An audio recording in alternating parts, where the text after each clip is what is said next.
Eagles. Eagles.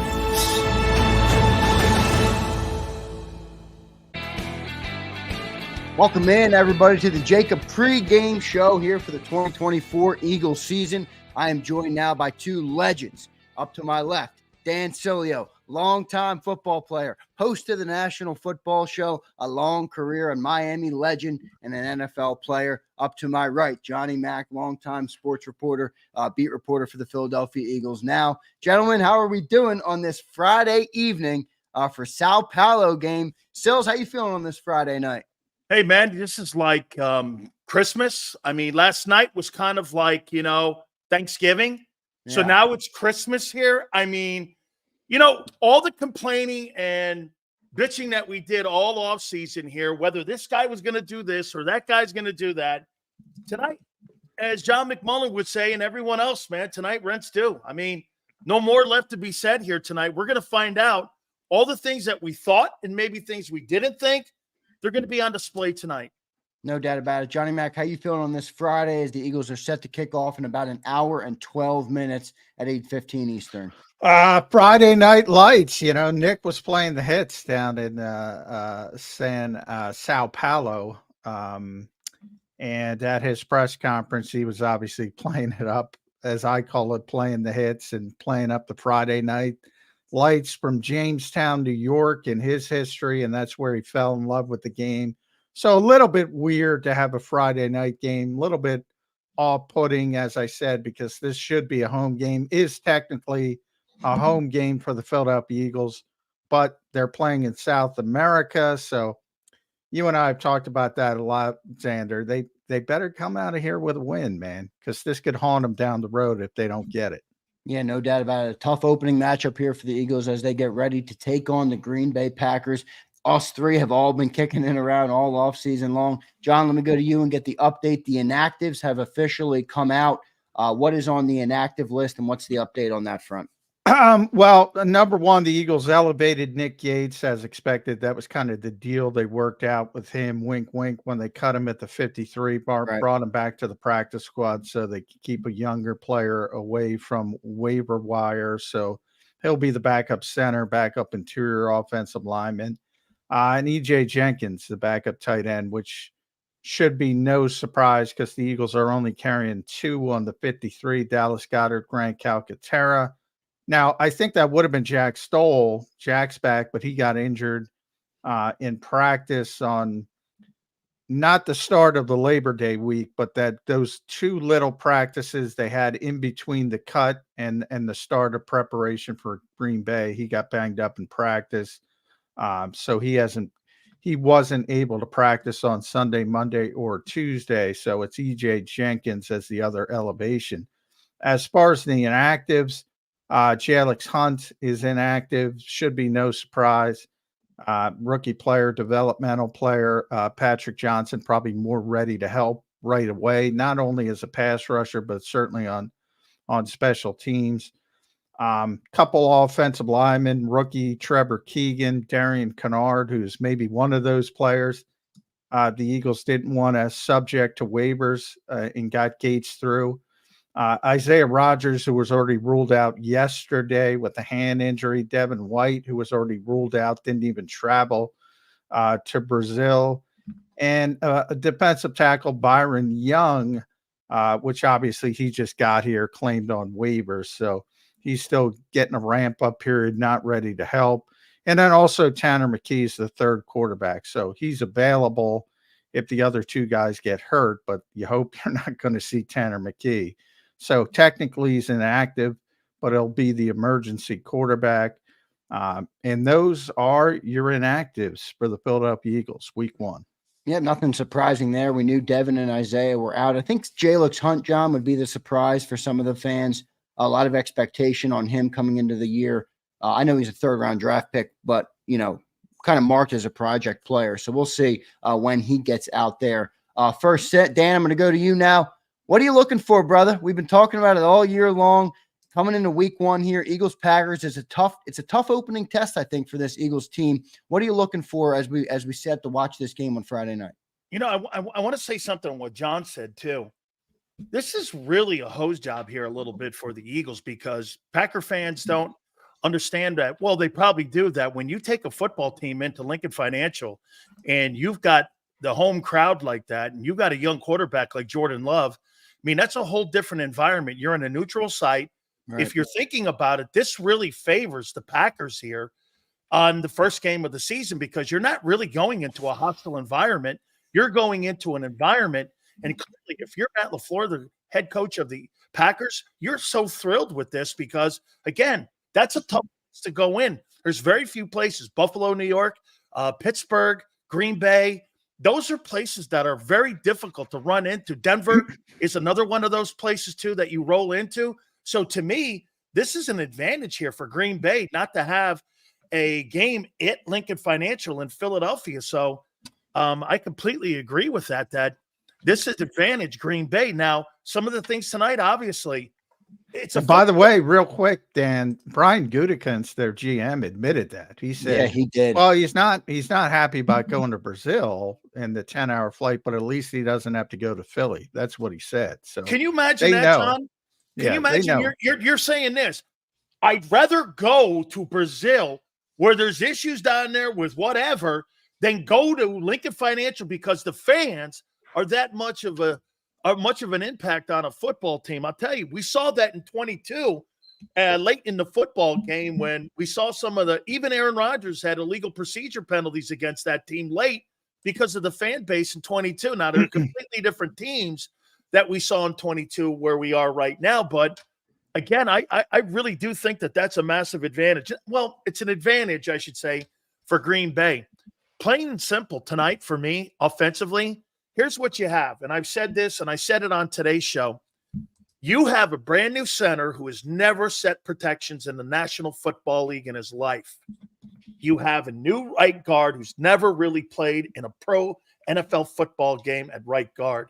You have now a quarterback who is now going to experience having to identify pressure and also have to identify where that pressure is coming from by setting lines and by setting the line protection. All of that is new responsibilities. Jason Kelce talked about that this week. And that's even before you snap the ball. So tonight, I'm going to be interested in to see. Jeff Hafley is a guy who is an aggressive guy. He worked up in San Francisco, and he also worked with the Browns.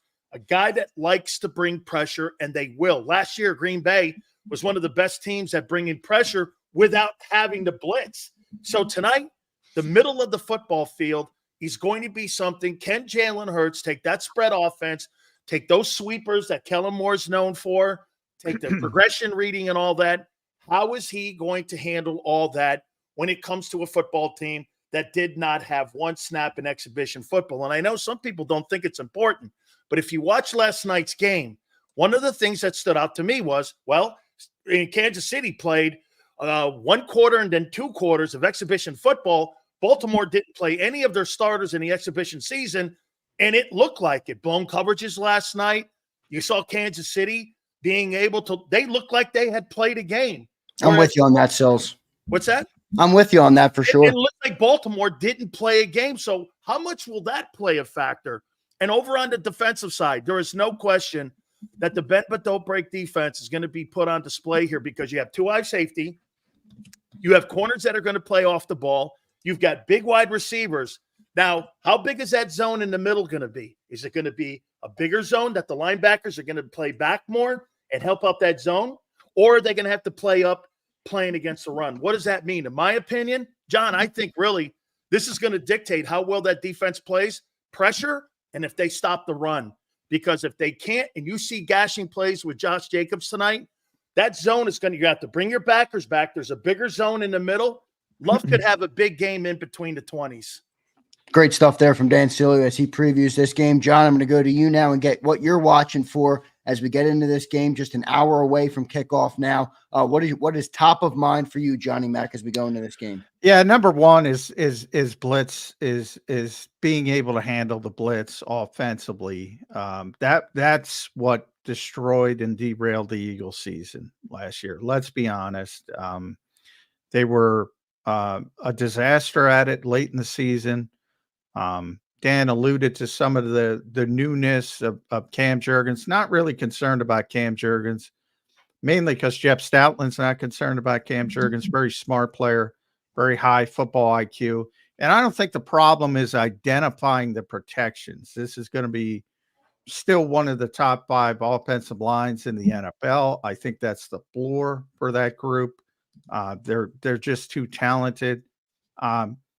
The problem is identifying the blitz from the quarterback and getting to the proper hot route, getting to the receiver, making that communication, making whether it's AJ, Devontae, hey, you're hot on this particular play, and being comfortable enough to do it and utilize it. And it's already baked into the offense. You know, I say all the time, there's no such thing as calling a hot route. That is a quarterback identifying it on the field and going to it. Too often, Jalen Hurts would default to just dumping it out for the bubble screen at wide receiver last year because that's what he was comfortable with. And he talked about that a lot, and he said it on the radio, and he said, Jason Kelce sort of taking over that and utilizing the protections and calling out the protections. In theory, Nick Foles loved it. The right. biggest reason why Nick Foles was Nick Foles in Philadelphia and he wasn't Nick Foles anywhere else, even for short periods, is because he wasn't comfortable with the protection calls and things like that. And Jason did it for him, and he was able to relax and just take advantage of what he does best. Jalen has craved this autonomy. Now he's got it. And that's Kellen Moore's job. So a lot of people, and I say this all the time, the motion, the bunch formations, moving guys around, that's all white noise. He's here to teach Jalen Hurts how to handle the blitz better. And it starts tonight. No doubt starts tonight. The job is for Kellen ends basically when the game starts, because once that game starts, it's on Jalen to pick everything up. Hopefully Kellen has him well prepared. I want to welcome and thank everybody for being here tonight. Our first edition of the 2024 JAKIB Pregame Show. That's Dan Sileo. That's John McMullen. I'm Zander Krause, your host. Appreciate all of you guys being here. We got a great crowd in the chat, guys. We got Jason A-Team with a $10 super chat. Appreciate that, Jason A-Team. He says, what a moment today. Eagles in Brazil. Big Z, Big Sills, and Big J-Mac. Excited for the crew. He's watching Mora with Jomo. Good stuff, Jason 18. Appreciate you being here, brother. Roman checks in. Let's go. No mush, no Mr. Negativity. I like this pregame show. We appreciate that, Roman. Abe checks in. Love it already. And James Carver checks in. This is a great pregame crew. Appreciate everybody in the chat. Make sure you guys hit that like button. Dan, I want to go to something about you. That something you guys both talked about was Cam Jurgens. John's not so concerned about Cam. Sills, you seem a little more concerned about Cam coming into this season. What is it about that whole thing that has you a little bit concerned about Cam Jurgens? Because he's never had any reps in an actual game doing it. I mean, just because, again, and I agree with John, when you have a teacher like Jeff Stoutland, having a teacher like Jeff Stoutland and listening to Vic Fangio talking about Quinyon Mitchell, Vic's not going to go, this guy's a great player. When he talks about you and the way he talks about Quinyon, he's a good ball player. He's not going to overgush about him, but kind of topic of conversation, the more he talks about him, I'm so sold on Quinyon Mitchell and the way he talks about him. Here's the same guy that went out and got Patrick Surtain. Now, Patrick Surtain is the highest paid corner in the National Football League. That's the same kind of stuff with Jeff Stoutland. Callahan in Tennessee is another one of the great offensive linemen and our coaches in the National Football League. So when you have a guy like that exudes that confidence, you hear Micaiah Becton even talking, you hear Fred talking, Johnson talking about what he did for saving his career, the kind of coach he is. He could coach high school kids, college kids, pro guys. He's an exceptional position coach and one of the best there has been. And there's no doubt there's been a lineage of that with Howard Mudd and now in the Stoutland. So I understand that. But again, you're not just talking about the dynamic of Cam Jurgens. Hurts has never identified it in games. And maybe if he wanted to, he hasn't done it because as we hearing here that, this was all Kelsey's responsibility. John said it. That's what he's been craving this. Okay. So you got two guys that have not done it, and you got a right guard who's not playing in his natural position. That little triangle in there, I want to see it. Do I think it works? If they run the ball, and I was going to ask John this question here, because to me, I think it's going to be significant how you get out of the gate here, because at the end of the day, what's your run differentiation going to be in this game tonight? Are you going to have 35 passes, 40 to 20? Usually there's 65 plays in a game. That's about the average that an offense has. 65, right. 76 plays, somewhere in there. What's your number going to be? We saw last night what happened with Lamar. Lamar can't throw the ball 78 times in 2 games against Kansas City. That's not who that guy is. And if you're going to utilize that offensive line, like in 22, was dominant at the point of attack. They controlled the line of scrimmage. They controlled the time of possession. They controlled long drives. Don't get a couple 3-and-outs and put that defense in a position tonight where you're not going to be able to throw yourself out of trouble late in the ball game. To me, I'm concerned about that. And Green Bay getting a lead on this team. Can they come back? Are they going to start throwing the ball more than running the ball? Remember Kellen Moore with Tony Pollard? That wasn't a real run-dominant team. It was early with Zeke early, but as it morphed into having Tony Pollard, they kind of got away from that. I'm looking at Saquon tonight. I think his impact's going to be checkdowns and max protection. That's what's going to be essential because Green Bay is going to bring the house. I say you run the football in this ball game, and to me that loosens up Juergens. It gets Mekhi Becton going, and it gets that offensive line going. Josh said something, John, last week on IP that was interesting because he said they got away from being physical a year ago, and they got into being finesse late in the season in the second half of the year. To me, I want to see them get back to being a physical football team and running the football because that's what they do, beating other teams up. And I want to see if Green Bay can stop the run. Great points there from Dan Sileo. Johnny Mac, what's your response on that? I think it kind of ties into your first point of the blitz pickup. Obviously, Cam Juergens, that's what Kelsey did last year. It seems to have come off of the center position. What's your response to what Sileo said about Cam? You know, it's Cam is still going to be responsible, certainly for communicating with the offensive line. So I think people don't understand it's a collaboration, but the difference is Jalen Hurts will now have the trump card. He didn't have the trump card. So that's what Kellen Moore described it as. So it's not like Cam's not going to be looking at protections, calling out protections, communicating with the fellow offensive lineman. There's Lane. I talked to Lane for a long time this week. He listens to Cam Juergens, and basically, if Jalen changes something at the last second, he's got the trump card. You go with the quarterback. So it's still going to be a collaboration. But to the point, Mekhi Becton, I think, is legitimate. You know, and Dan played the game. So, but you know, this is one of my pet peeves, and I'll throw it at run pass ratio. Tell me who's up in the fourth quarter. You bring up Baltimore. Who was leading in the fourth quarter?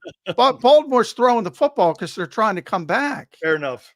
That's all it's about. If the Eagles are up 10 in the fourth quarter, it's going to be a good run pass ratio. If they're losing by 10, you're going to say they're throwing the football too much. Yeah, but John, I think if they throw the football and they throw it, they're going to lose that ball game if they throw that ball 40 times. Well, if you're down 10 in the fourth quarter against the Green Bay Packers, you're probably going to lose the football game. But I'm saying just the mechanism of the run pass ratio is one of the most overblown things in the NFL. And when you talk about this team, when you are down 10 early or something, 2 scores early, if this offense is not able to come back from that, something's wrong. Because you got A.J. Brown and Devontae Smith and Dallas Goedert and Saquon Barkley and now Jahan Dotson. This is supposed to be the most explosive offense in football. So if 10 points deters this team, something's wrong. No doubt about that one. I want to ask you guys both about the bend but don't break defense. Both of you kind of brought it up. John, I'm going to go to you first on this. What do you think of the Fangio defense coming in to this game and how he's going to contain this Green Bay offense with Jordan Love and those litany of wide receivers that they had, those big, wide receivers? You know, if Green Bay's in second, third, and short, the Eagles are going to be in trouble. You know, and that's why Jordan Davis and that 50 front is going to be so important early.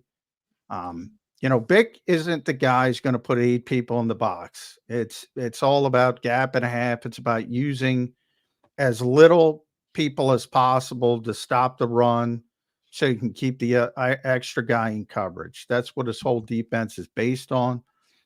If that's not working, yeah, the Eagles are going to be in trouble because, Green Bay has a lot of playmakers as well. They're not as well known as the Eagles playmakers, but they have a bunch of young playmaking receivers. They have 2 good tight ends. They have a running back who's coming off a down season, very similar to Saquon Barkley, but coming off a down season, but the year prior at 1,600 yards in Josh Jacobs. So they can get you in a bunch of different ways. And if they're second and short, yeah, it's going to be ugly.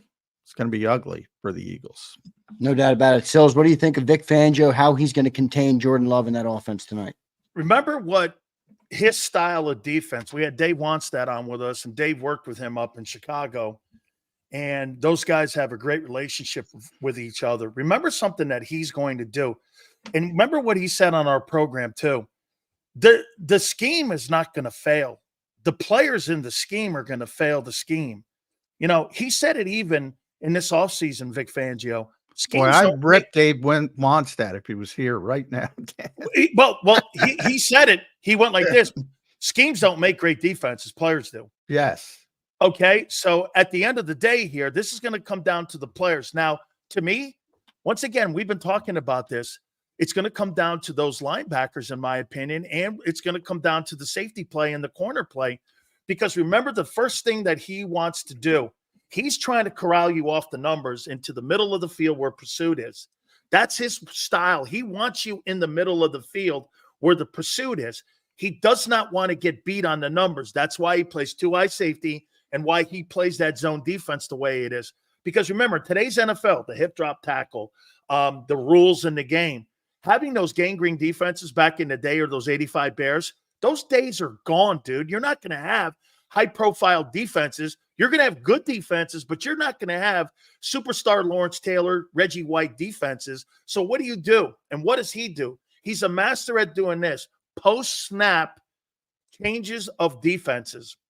What he's going to do to Jordan Love tonight, in my opinion, he's going to have post-snap recognition reads for him to have to go through.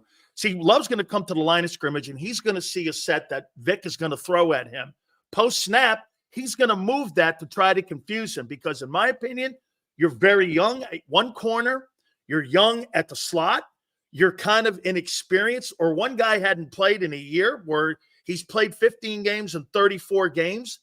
Talking about CJ, who, again, remember something in 22. He wasn't the greatest tackler. He was a playmaker. He made great picks and all that. But when it came to run stopping, he was not a great run stopper in that 22 defense. He was outstanding when it came to making turnover plays, one thing they didn't have a year ago. So to me, pressure's the key. The one thing that was totally different from 22 to 23 was what? The volume of pressure. John, you probably know this as well as anybody. Think about what happened in 22 when he had 70 sacks and the volume of pressure. Routes don't get to mature. You're talking about routes turn, all of a sudden he's hitting the quarterback. Last year, those routes matured all the way to the third level of the defense. What that happens is you're talking about big percentage plays across the middle. Vic has got to get pressure tonight. I don't know where he's going to get it from. We'll see if Huff is that guy tonight. We'll see. I think Josh Sweat has to set the edge. I think Green Bay is going to run a lot of sweep plays because they've been running the stretch play in practice from what I'm being told up in Green Bay. They're going to try to tire those defensive tackles out in the middle. But again, Fangio wants that defense and that defense to be played in the middle of the field where pursuit is. He does not want to get beat on the numbers. That's why he doesn't believe in giving up plus 25. And those corners are playing 10 yards off the ball, and you got 2 high safety. So it's going to be interesting to see the bend but don't break defense. He'll give up stats and yards. He doesn't want to give up points. He doesn't care if a guy like the 2017 Super Bowl. Brady had 500 yards. You made one stop. Who cares? Get out of Sao Paulo with the win. Who cares how many yards are there? Have more points than the other guy. You win the ball game. You move on to Atlanta. 2 great breakdowns on the defensive side of the ball. I want to switch over to the offensive side. John, I'm going to go to you first. If you're Kellen Moore, if you're Jalen Hurts, how are you attacking this Green Bay defense tonight? Yeah, very similar. I mean, a little bit more unknown for Green Bay because Jeff Hapley's taking over the defense, and obviously he's been in the college game with BC and Ohio State before that. So you have to go back a while to see his history as a defensive backs coach in a couple spots: Tampa Bay, Cleveland, San Francisco as well, I think. So. It's been a while for him in the NFL, and he's never called an NFL defense. So, a lot of unknown. Kellen Moore was talking about it, but that's par for the course. You're going to have that every year to a certain extent because there's so much turnover in this league, be it coaching, personnel, what have you. Something's going to be new. And even guys who have a long history like Kellen and Vic do in their respective sides of the ball. Vic has been around forever. So, people think they know him, but he evolves every year. And there's little tweaks, subtle tweaks to everything he does. So that's part of it. But, it's ironic because Green Bay ran a Vic Fangio scheme last year with Joe Barry, and it did not work for them. And that's why they shifted, and they've shifted back to what they're going to do this year. More of a 440 front versus that 50 front. Which people misrepresent as a 3-4-4-3, but you get the point. They're making that shift over, and we'll see how it works out. But there's some talent deficiencies. It's eerily similar in the fact that Nakobe Dean is going to be the Eagles guy at linebacker. Quay Walker's the Packers guy at linebacker. They're both Georgia guys. They've both been disappointments to this point in their careers. And they both need to take that big step forward. And Green Bay is very excited about Walker. The Eagles are very excited about Dean. Eric Wilson is their other linebacker, which is not good. Philadelphia people, if they remember him. So there's a chance to take over from there. Their secondary. You got two good players, Xavier McKinney and Jair Alexander, but then they're kind of shaky everywhere else. And they have a good front. The matchup I'm most concerned with, Kenny Clark against Mekhi Becton. Dan talked about Mekhi Becton a little bit. Look, I just don't think it's easy for a 6'8" guy to play guard. No. It's all leverage. It's all getting low. It's not easy for a 6'8" guy to get his pads low, especially against a Pro Bowl player like Kenny Clark, who is going to really, really test him in his first start as an Eagle. I'd like that matchup for the Packers. So we'll see. I'm sure the Eagles will need to give him some help, probably with Cam Jurgens. We'll see how that shakes out. It's strength versus strength when you talk about the edges. Rashawn Gary, great player for Green Bay. Preston Smith has been a good pass rusher for years. But I always, Lane Johnson, Jordan Mailata, especially Lane shuts everybody down. Nick Bosa, Micah Parsons, Bryce. One of the reasons people aren't excited about Bryce Huff is because Lane shuts him down in practice. He shuts everybody down. So that's why I'm not that worried about Bryce Huff. But yeah, I always like that matchup with the Eagles and their tackles. And the Eagles don't have to help their tackles, which really, really is a luxury for Kellen Moore. He's had that in the past with a good offensive line in Dallas. And he knows what that means when you don't have to worry about your tackles and pass protection. Good stuff from John McMullen there. Sills, I'm going to go to you. Offensively, if you're Kellen Moore, if you're Jalen Hurts, how are you approaching again this game tonight to get the win against the Packers? John checked the boxes here, and it's like, who has the ball last may win this ball game, because both defenses have the same type of deficiencies, like John said. There's holes all over the place on Green Bay. And to me, this is going to come down to, are you going to open the game up running the ball? Or are you going to do play action? Are you going to try to what? Are you going to try to establish the pass? Are you going to do screens? How are you really going to combat what Green Bay, I think, is going to do tonight? I would be really stunned if they just sit back in a defense and allow Jalen Hurts to throw the ball around the yard. I think they're going to bring pressure. How do you combat pressure? Throwing into it, also running into it. So to me, I'm going to run the ball as much as I can at the beginning of the ball game, grind them out. That's what that team did in 22. One of the most dominant things I saw during that 22 run was how they just took that clock and that field position. You looked up, they had, what was it, John? How many times? They had the ball 5 times, and you turned around and you went, the other team had the ball 2 minutes, and they're down 14. And you're like, how'd that happen? I mean, the first half of ball games in 22, how many times did we go like this? How many times did Green Bay have the ball in the first half? Once? Twice? 7 minutes? You've got to, in my opinion, keep Jordan Love and that offense on the sidelines. That's how you beat Mahomes. Having him go in a back and forth like they did last night and trying to think you're going to get into a passing match with a guy who's Steph Curry of football, it's ludicrous. I don't want to get into a back and forth with Jordan Love. I want to control that clock and field position, run the ball. Again, I heard John a couple weeks ago say, I don't want him to get away from the big explosion play. He's right. Okay? Take your shot at that. But how you loosen that secondary up, I believe they are weak at the corners, one of their corner spots. I think the middle of that field will be somewhere there for Dallas Goedert. John, if I were Kellen Moore, I'd work that seam and I would work those hash marks with Dallas Goedert, because to me, one of the things that Jalen struggled with in the second half of the season was when Goedert went out, they didn't attack the middle of the field. Attack the middle of the field. See if Green Bay can cover Dallas Goedert. Great breakdown from both Dan Sileo and John McMullen, the best on JAKIB. You won't find this pregame analysis anywhere else, not on YouTube, not on the radio, nowhere else. So appreciate everybody for being here. Make sure you guys hit that like button. We're going to take our first quick commercial break, just 2 minutes. We'll be back on the other side. Again, everybody, thanks everybody for being here. Great stuff there from John and Dan on the show. We'll be back in 2 minutes on the other side. Blocked well and tries to cut through the middle. Your gut says Miami is going to win, and you should take the over. Your gut also said your NFT selfies would only go up in value. They didn't. But your head is on Sports Grid and knows the QB is in concussion protocol. The backup has a 45 QBR against the zone coverage. The New York D has the most sacks in the league. So yeah, trust your head. It's smarter to be on Sports Grid.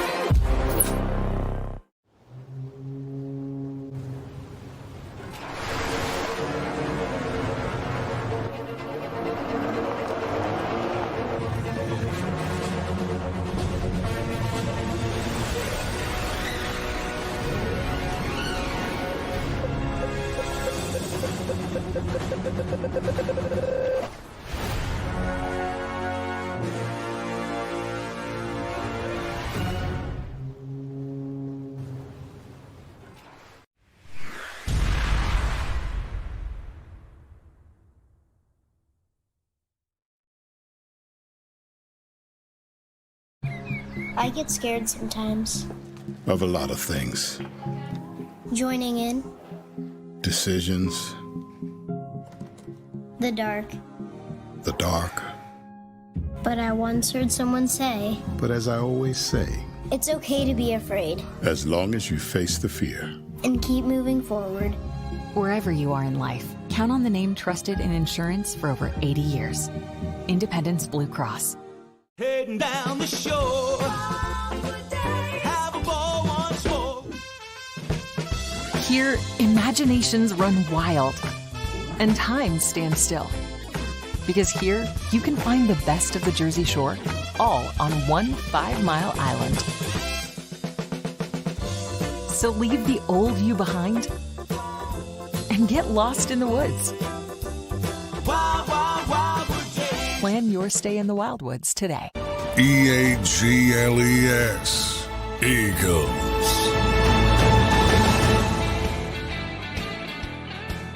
Welcome back in, everybody, to the first edition of the JAKIB Pregame Show for the 2024 season. Just 40 minutes out from the Philadelphia Eagles kicking off their 2024 campaign in Sao Paulo, Brazil. Great breakdown in the opening segment there from Johnny Mack and from Dan Sileo.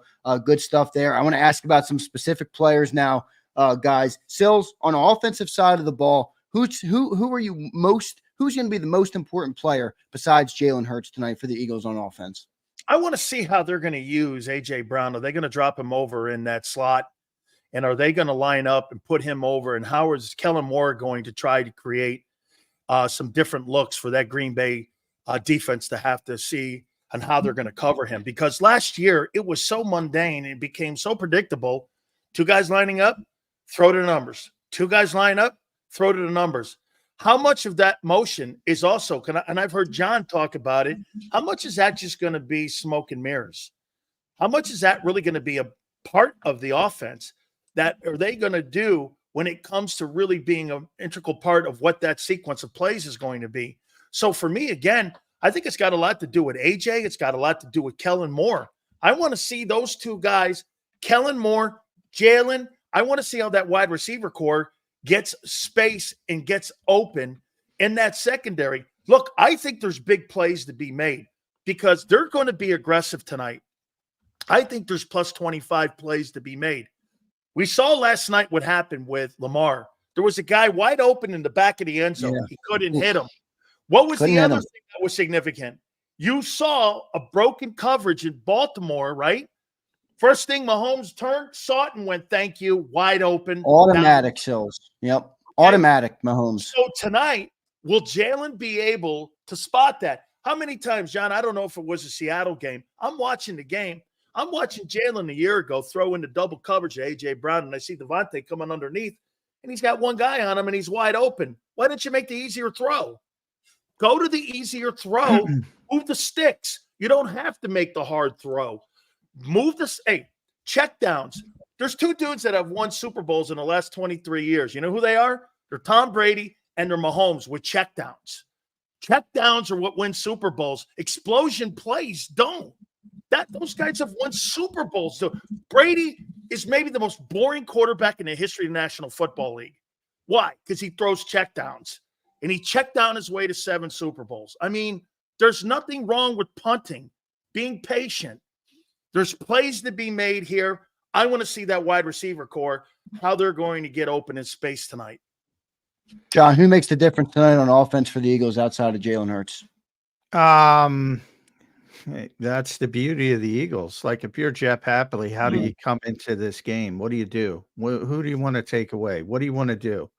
You know, Bill Belichick was out there with his interview with Jason Kelsey talking about, you know, the guys he identified. He was famous for trying to take somebody out of the game. Who do you take out of the game? I'll ask you guys. Who do you take out of the game? You know, to me, are you trying to take AJ? Are you trying to take AJ out? Well, then just use Devontae. Just use Dallas. Just use Saquon. You're trying to take Saquon out like it's the New York Giants? Just go to AJ. That's the beauty of this offense and how Howie has built it from a personnel standpoint. So there are no excuses as far as who's going to be on an individual game. Again, I talked about it this morning on Burst 365. It kind of depends on who you're trying to take advantage of on a particular week. If you look at the Packers, you know, number one, I want to focus on how they handle the blitz. And number two, I want to focus on will they use the middle of the field? Because, you know, people talk about motion all the time. The Eagles were last in the league in motion. They were also last in the league, or actually second to last, or near the last of the league when they had their best offense ever in their entire 91-year history in 2022. The point is you can accomplish things a bunch of different ways in the NFL. The Eagles are going to lose some games this year. They're going to win, hopefully, a lot of games. And the games they lose, Kellen Moore is going to use a lot of motion. You know why I know that? Because he likes to do it. And it's part of his DNA as an offensive coach because he likes it. He personally likes it. He liked it when he was a quarterback himself. He liked it all the way to his childhood when he was growing up with his dad, who liked it. It's part of his ingrained in him. He's going to use it. Good, bad, and different. That's the white noise. That's why I call it white noise. You know, this team has too many playmakers to not be explosive. The question is, how explosive? Again, if you look at last year, for all the recency bias, I think, you know, and I just tweeted this out, the Packers won 6 of 8 to end the season. They had the good playoff run. The Eagles lost 6 of 7. We all know.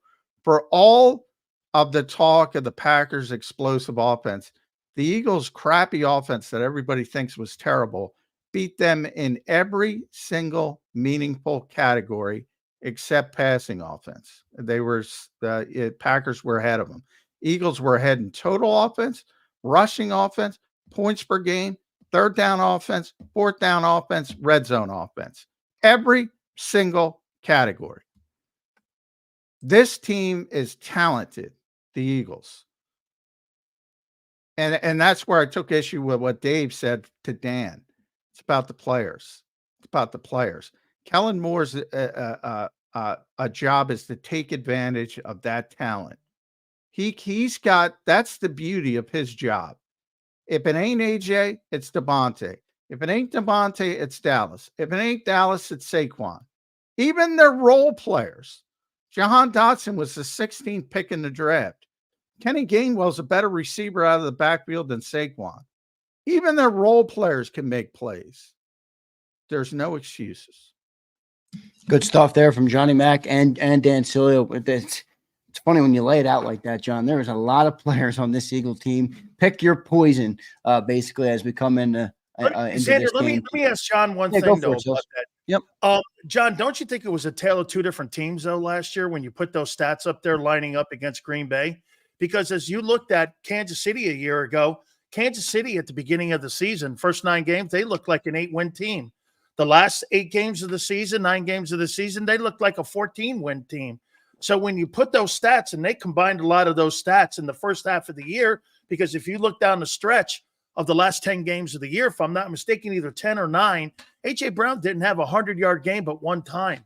So it was a different Eagle team in the second half of the season. So they compiled a lot of those stats early in the year when, like Wink Martindale said, when teams figured out that Jalen wasn't going to be part of the running attack and wasn't going to be a running quarterback, they ended up pinning their ears back and coming and also dropping back more in coverage because they didn't fear what they feared in 22, the dual threat that Jalen possessed. Well, so I would say to that, they have to fear it again because he's healthy, number one. And the juice is back from everything we've seen over the summer. So they have to fear it again. That's going to be a big part. Now, maybe he gets banged up, but he's not banged up now. So that part of it should be back. The second part, nobody's trying to dismiss. They were terrible down the stretch, but I'm saying the recency bias of the small sample size, the assumption that 7-8 games for the Packers is going to turn into 17, 18, 20, if you go to the Super Bowl, is going to turn into that consistently versus the last 7 games for the Eagles being the anomaly versus the whatever it was the 30 games before that, which is the larger sample size. Nobody's saying they weren't effective, but I think you could trace all of the ineffectiveness to 2 things. 1, the inability to pick up the blitz, which I talked about, and 2, the spike in turnovers. In many categories, and this blows people's minds, third down offense, fourth down offense, most notably, they were better last year than they were in 2022 when they went to the Super Bowl and nearly won the Super Bowl. Situational football, they were actually better. And from Jalen Hurts' perspective, when people talk about the MVP level year when he came in second to Patrick Mahomes, may have been the best player on the field. I think he was the best player on the field in the Super Bowl in that particular game. Not that he's better than Patrick Mahomes. In that particular game, I think he was the best player on the field. He produced more touchdowns last year than he did in 2022. The difference was the turnovers and the inability to pick up the blitz, which are legitimate concerns and worthy of criticism. But the over-the-top criticism, that's what I don't agree with.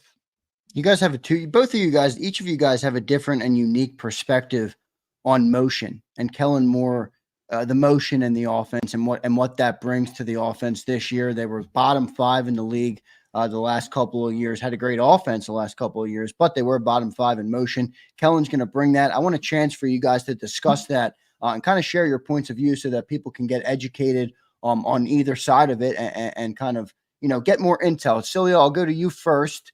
What do you think motion does for this offense this year? I'll just take it from what Bill Walsh told me. We used to have Bill on our show at KMBR in San Francisco. And he told me what he used motion for Montana or for Young was identifying where the blitz was coming from or identifying your landmarks that are out there. We saw that on display with Josh Allen last year in that game against the Eagles. How many times did they bring the motion over once they saw the safety or they saw an Eagle player come to the middle of the field? What did he do?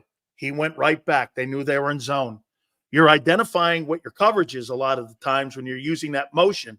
Whether you're using the motion in pass routes, that's not what I'm talking about. You're identifying what you're doing in banjo coverage, whether you're doing too high safety, and it's identifying what these guys are going to try to be in pre-snap. Now, again, the one thing that you're worried about with a lot of these coordinators today is post-snap because they give you dual coverages now when it comes to we want to look like this, but then when the snap comes, we're going to go to this. So Bill said that he used that motion and he would have Montana. Now, for him and how he educated Montana, if you remember right, Joe, he would roll right all the time. Why? So he managed half the field.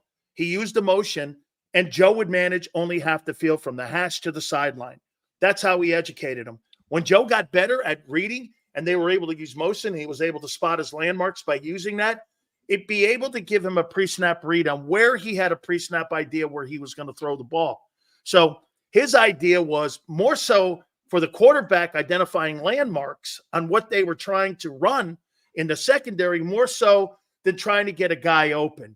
It was identifying where and what type of coverage they were going to be in versus having a guy when people go, well, motion's going to help the receiver to an extent, but it's a tool for the quarterback to identify landmarks. That's what Dak has done under Kellen Moore.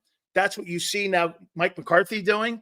You also see that a lot in Kansas City. Andy Reid is doing that now with Mahomes. So, again, it's not more so set up for the receiver. It's more setting up an identity for the quarterback to identify where and what they're trying to throw to him and give him a pre-snap read on where the pressure is and where the safety is or where the strong safety is.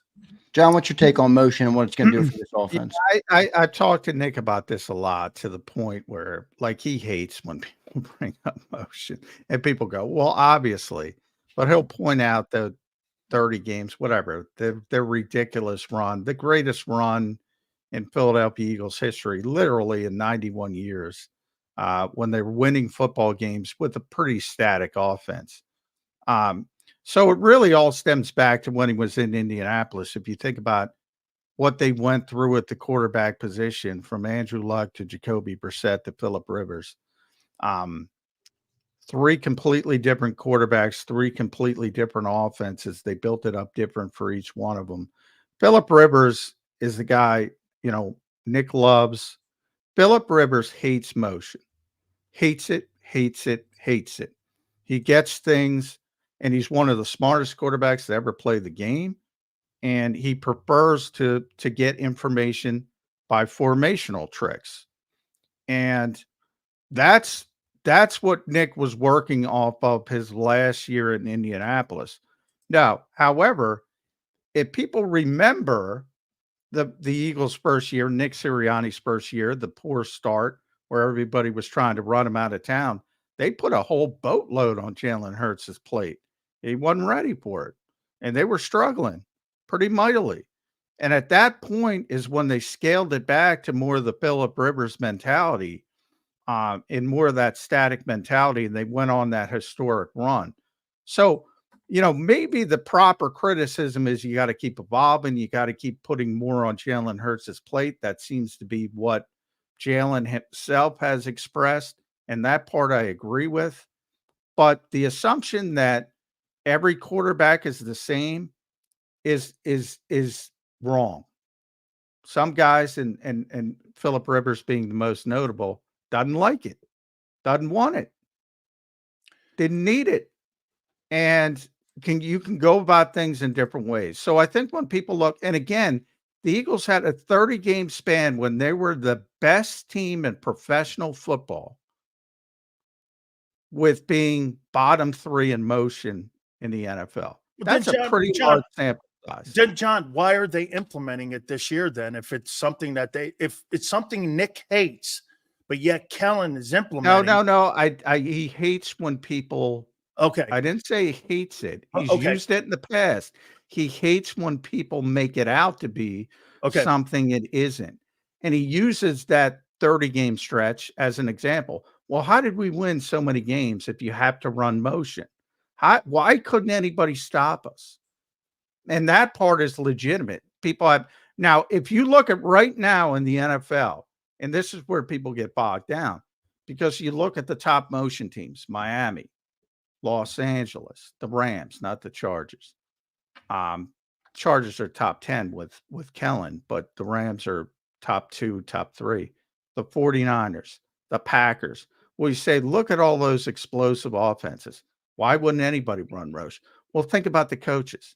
Mike McDaniel, Sean McVay, Kyle Shanahan, Matt LaFleur. They're all from the same tree. It's the coaches, it's the offense, it's the teaching. You can run motion. There's crappy teams that run a lot of motion. Pittsburgh ran a lot of motion. But John, here's the one thing I would say back to that. Those 3 coaches you Chicago just named ran a lot of motion. Pretty crappy. Aren't those guys the best offensive coaches in the league, though? And you ran that motion with RPO. They're not because of the motion. They're good coaches. That's what I'm saying. If it's just the motion, why isn't Pittsburgh good with Kenny Pickett? Why isn't Chicago good with Justin Fields?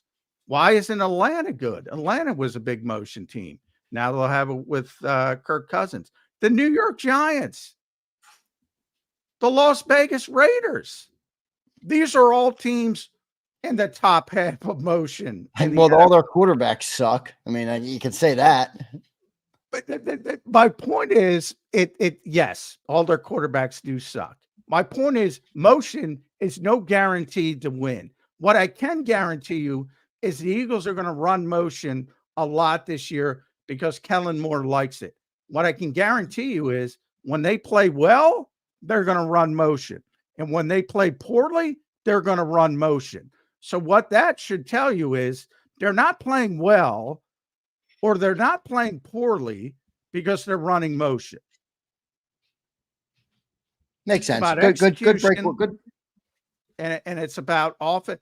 And Kyle and Mike and the Shanahan offense. That's the Vic Fangio offense. That of the offense. Kyle Shanahan is the guy in NFL offenses.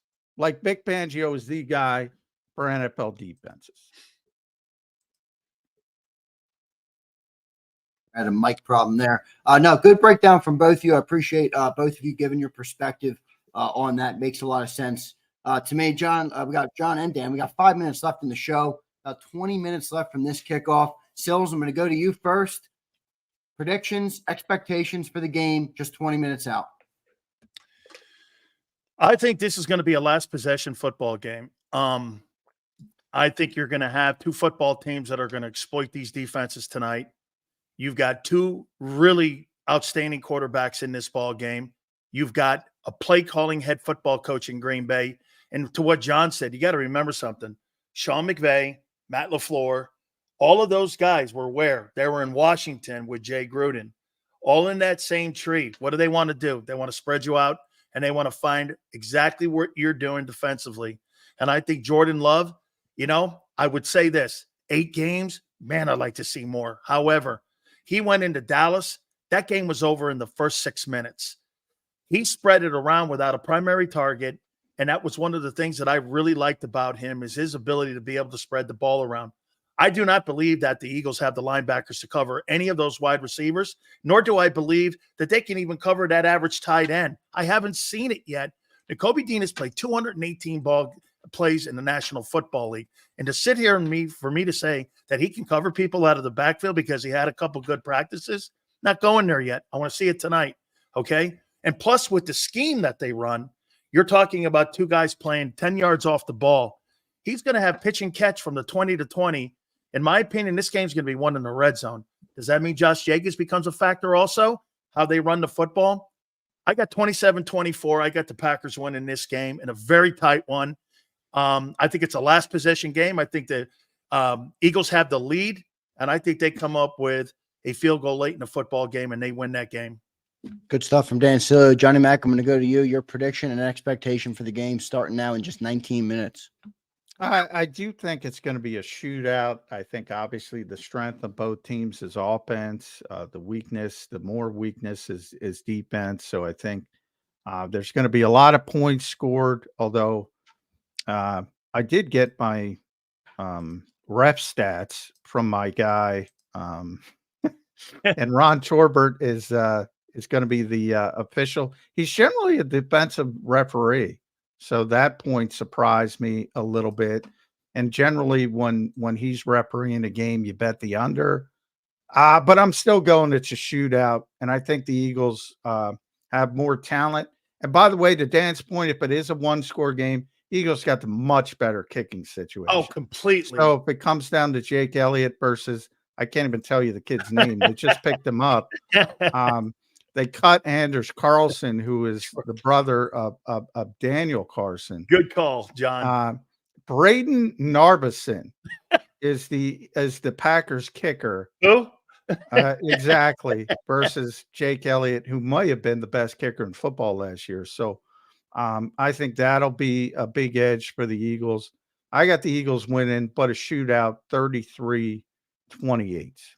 Good scores there from John McMullen. For my prediction, I have the Philadelphia Eagles winning this one 34-31. I think it's going to be a high-scoring shootout type of game. And somebody on the defense, I think it's going to be Jalen Carter, is going to make a play at the end to end the Packers' final drive. I think it's an Eagles win 34-31. Guys, 1 minute and 30 seconds left until we wrap.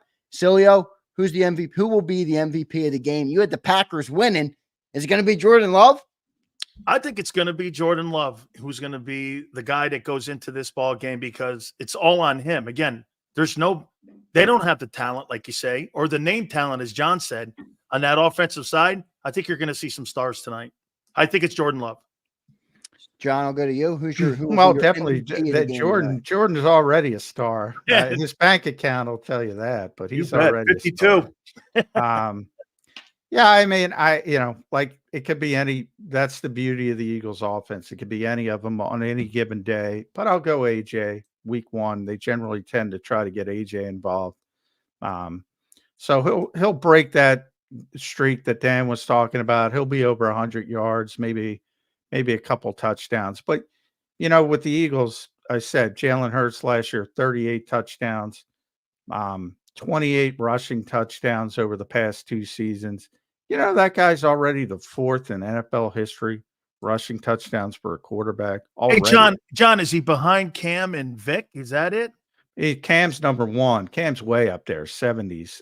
So he's got a ways to go. He's going to pass Steve Young early this year. And I believe Michael's number 2. It's amazing, his ability in the red zone. So I was having an argument on a different show. People are like, well, you got to get Saquon involved inside the 5 yard. No, you don't.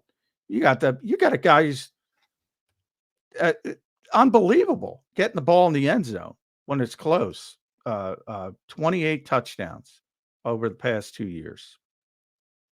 Good stuff there from John McMullen. Great stuff from Dan Sileo. Guys, a great first edition of the JAKIB Pregame Show. Can't thank everybody enough in the chat. I do have 2 super chats I want to hit before we get out of here. Jason A-Team says, damn it, Barkley looks good in an Eagles jersey. I do have the monitor on in front of me. He does look pretty good out there. And then James Carver, this is a good question real quick. If we give him some overtime, I'd like you guys to answer this. He says, given last night and Kelsey even tweeting about it today, do you think ref crew is going to try and emphasize the tackles, not jumping the counts? Does that negatively affect Lane? Especially given how Jason showed many were wrong because his stance is just more vertical. Johnny Mac, do you think that affects Lane tonight? I mean, that was ridiculous. I mean, we went 7 months without football, and this is what the NFL is worried about. I know. I mean, the league is so over-legislated. It's absurd. And if they're going to keep a point of emphasis, you better adjust quicker than Baltimore did.